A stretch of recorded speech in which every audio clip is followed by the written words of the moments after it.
So when I talk about visual codes, I talk about stuff like QR codes, data matrix codes, the kind of thing that you'd find in a very wide range of industrial applications, for example, warehouse management or logistics, where they're used because they are a very simple means of associating a piece of digital data with a physical object without the need for any battery, without the need for any active transmission or any maintenance.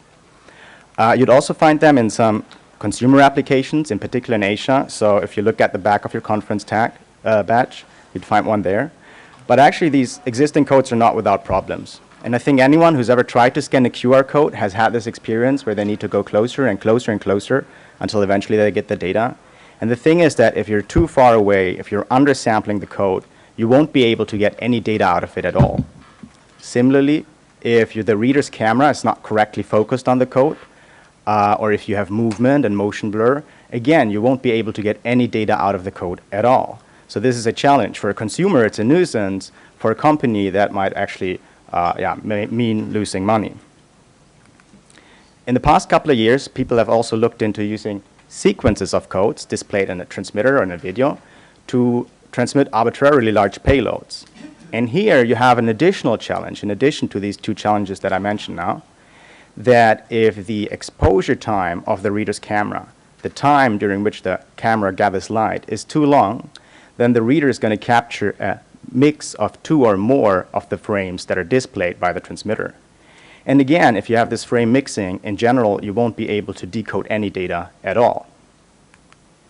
So the challenge that we're tackling in this work is that we're asking the question how we can design a visual code that is suitable to a very wide range of capture conditions. Because some readers are going to be far away, some readers are going to be close by, some people will have readers with high resolution cameras, some readers will have very poor resolution. So how can we make the existing, or how can we design a code that is more robust to this wide range of capture conditions?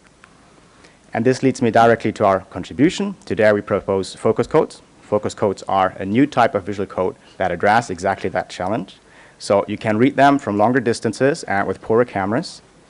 And if your visual channel, if your capture conditions are just not good enough to get all the data out of a focus code, you can partially decode the code. So we go away from this all or nothing behavior. And that means, or in particular, we're going to make sure that you're going to get as much of the first part, of the initial part of the payload as is possible. There's some existing codes that share some of the goals that Focus has.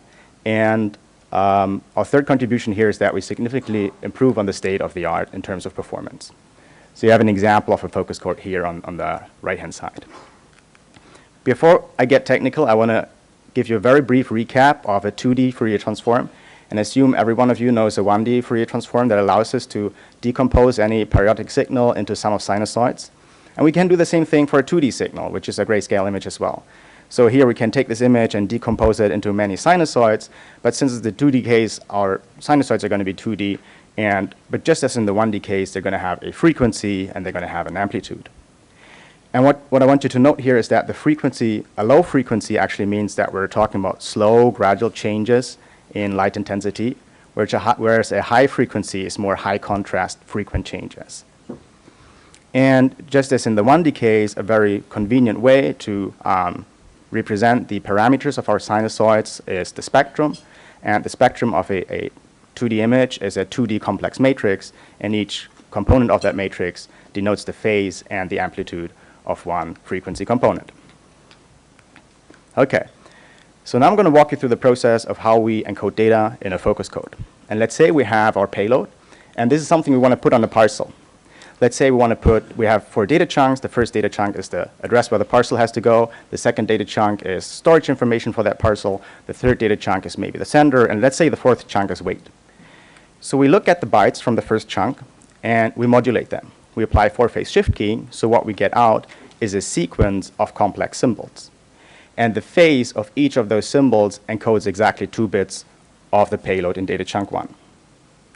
So now we take these symbols and start to construct the spectrum, the frequency domain representation of the visual code that we want to print on our parcel. And we take the symbols and we arrange them in a peculiar manner around the center of the spectrum. And the crucial thing to note here is that the components close to the center of this matrix correspond to the low frequency components, to the slow, gradual changes in light intensity. So if we have done that for all the symbols in our first data chunk, and we compute an IFFT, the 2D inverse Fourier transform, we get this image out. And you see that this is this blurry, blobby image with very little spatial detail. Looks kind of weird. But actually, the fact that it has so little spatial detail is very beneficial, because the less spatial detail you have in an image, the further you can be away and still decode it, or the poorer a camera you can have and still decode it. So really what we're trying to make sure here is that the data from data chunk 1 is being represented in the lowest frequency components. So we continue this process. We look at the symbols from data chunk 2, and we arrange them in this first ring around the center. We would call that the second subchannel. And once we've done that and done our IFFT again, you see that the amount of spatial detail that is visible in this code starts to decrease. Our blobs got a bit finer, the transitions got a bit more contrast. By and large, it's still a very blurry, blobby image, but the amount of detail that is visible in that image has increased. So as we continue the process, there's going to be more and more detail popping up. But a crucial thing to note here is that by this process, by design, we make sure that our visual code only contains as little spatial detail as is necessary to actually represent the data.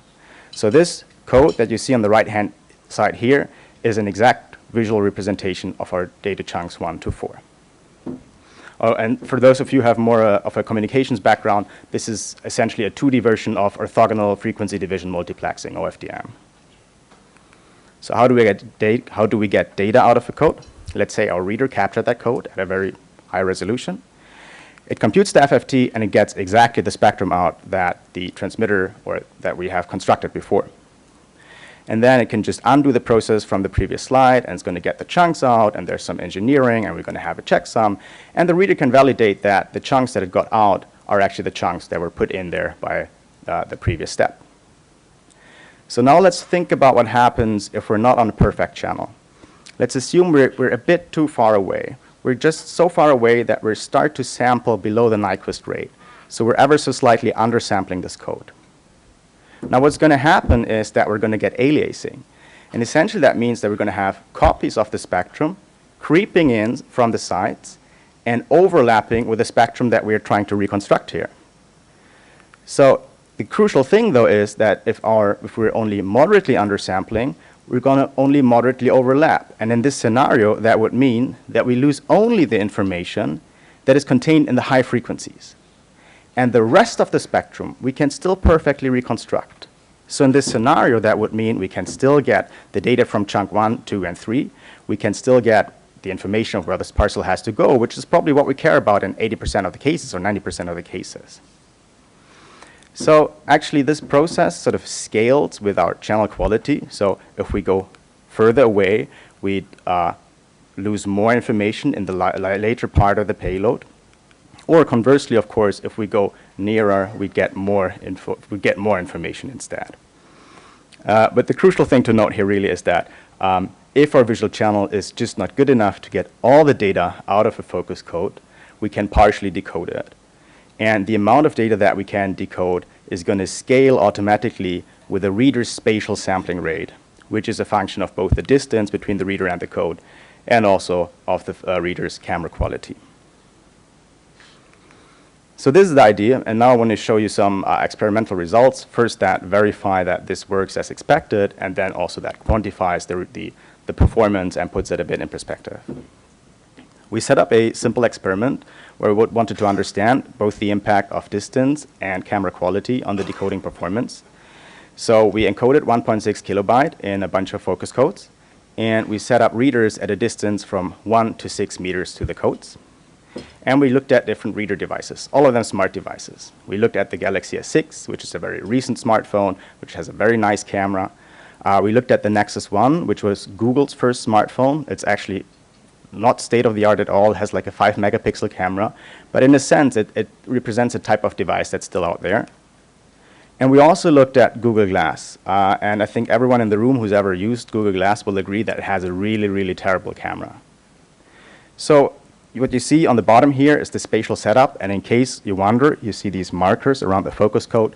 They're just there to help the reader locate the code in a scene.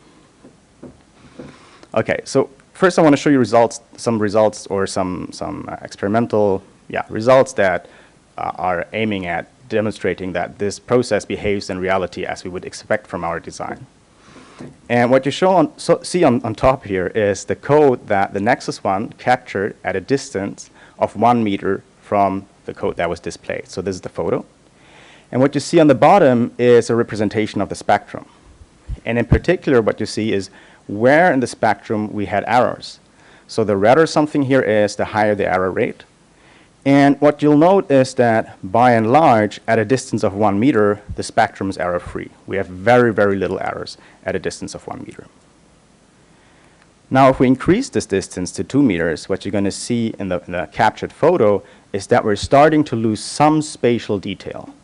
The code that we captured there is a bit more coarse-grained than the one that we captured at 1 meter. And just to remind you, of course, it's the same code that's being displayed here in both cases. And if you look at what happens in the spectrum, you see that errors are starting to creep in the very high frequency components. So we have, I hope even the guys in the back can see that, but we have a very slight increase in the error rate in the high frequency components. This is something we probably could still get away with forward error correction. But if we increase the distance even further to 3 meters, you see we're starting to lose more and more detail. Our image is going to look more and more coarse-grained. And now we have a pretty high error rate in the higher frequencies. Nonetheless, there's still some part of the spectrum towards the center, the lower frequencies, that looks relatively good. So we'd still be able to get some data out of this. If we increase the distance to 4 meters, you see that the captured code has very little resemblance with the thing that we captured at 1 meter, and our spectrum looks really horrible. But there's some part in the lower components, lower frequencies, where we might hope to still get some data out of it. So this is a very technical view, and from an application or systems point of view, what I actually care about is how much useful data do I get through? How much goodput can I get out of this? And this is what this plot shows you essentially. On the x-axis, you have the distance between the reader and the focus code. And on the y-axis, you have the goodput. This is the number of useful error-corrected consecutive bytes that you can get out of a code. And you can see that for the Nexus one, we can be 2 meters away from the code and decode all of the payload. And afterwards, we have this gradual decline in the amount of data that we can get out. Now, if you compare this to what you'd get with a QR code, you'd get this sharp fall-off, where at a certain distance, you just get nothing out. And we avoid this here and make sure that the closer you are, the more data you get through. So the goodput really increases as you decrease your distance to the code. We can also look at this for different camera qualities. So the red line here shows you the results for Google Glass, and the blue line is the green line is for the Galaxy S6. So Google Glass, as I said, has a really terrible camera, and you have to be at a distance of 1 meter to get all of the data out. However, even then, as you increase the distance, the goodput doesn't just sort of fall off a cliff, but it gradually declines. Conversely, if we look at the Galaxy S6, which has the best camera of the devices in our experiment, we can be up to a distance of 3.5 meters and still get all of the payload out. And afterwards, we get this gradual decline. So by increasing the camera quality, we can shift this whole curve to the right. The bottom line here is that by using a better camera, we can improve the goodput that we get for the same code, so we don't have to change anything in our code. I want to use the last few minutes to put this a bit into perspective and to compare this to the state of the art. And a very interesting comparison in this context is Strata. Strata is a very cool paper from MobiCom 2014, and I think some of you will have heard of it. And Strata shares some of the aims that Focus is looking at.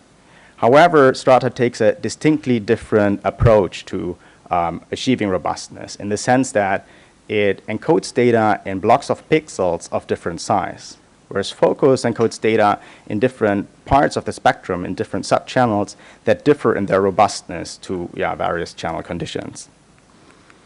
So what this plot here shows you is the bit error rate on the y-axis and the distance on the x-axis for both Focus and Strata codes. And since this is bit error rate, of course, we want to be as low as possible here. And you see that Focus codes have a consistently lower bit error rate. In particular, if you look at a distance of 10 meters, we have a bit error rate of virtually 0, whereas Strata's bit error rate is already at around 40%. Now, if you've been paying attention, you're probably wondering why we're suddenly talking about 10 meters, and before it was like 6 meters. The reason here is that we have a much smaller payload. The payload was only around 300 byte. And as I said in the beginning, the less payload we have, the less spatial detail we're going to have in our code. So of course that means we can be further away and still decode the information. So the bottom line here is that Focus allows you to have a consistently lower bit error rate than Strata. And the key reason is really that if you encode a piece of information in both a Focus code and a Strata code, the Focus code will just use less spatial detail to represent the same amount of information. I also want to briefly compare Focus to PixNet. PixNet and Focus are similar in that PixNet also encodes data in the frequency domain. However, it has a very different target in that it targets high-quality cameras with optical zoom, DSLR kind of cameras. And Focus is on the other end of the spectrum. It looks at low-quality cameras, long distances, these sort of things. And one plot that very briefly sums up the key difference between Focus and PixNet is this one. Again, on the y-axis, you have the bit error rate, and at the x-axis, you have the bit position in the payload. So this plot shows you where in the payload you have errors. And you can see that for Focus, we get this smooth curved line, with most of the errors being concentrated towards the back of the payload. Whereas for PixNet, the error rate is way more all over the place. It's way more distributed over the payload. And you can imagine how being able to concentrate errors at certain parts of the payload helps us with forward error correction. And we have, of course, way more experiments on this in the paper, but the bottom line is that this really significantly allows us to improve the throughput under challenging capture conditions. So it's time for me to wrap up. Today I presented focus codes. Focus codes are a new type of visual code that represent data in the frequency domain in a way such that you can read them over longer distances and with poorer cameras than was existing before. And in general, you can read them over more challenging channel conditions. If your visual channel is just not good enough to get all the data out of a focus code, you can partially decode the focus code. And we're going to make sure that you're going to get the initial part, or as much of the first part of the payload out as is possible. There's way more to this in the paper that I didn't actually talk about today. In particular, this idea of partial decoding combines very well with fountain coding in this scenario where you have sequences of codes being displayed in a video. We can also address this challenge that I had on the second slide with a temporal synchronization between the reader and the transmitter by transmitting at different rates in the different subchannels. But yeah, the details on that are in the paper, and I'm also very happy to talk to you later today. And finally, what I want to say is that we've put the encoder and the decoder of Focus on GitHub. So if any one of you is running a project where you think this would be useful, please check our GitHub, and I'm very happy to get you started on that. So this is all what I had for today. Thank you very much for your attention, and I'm very happy to take your questions now.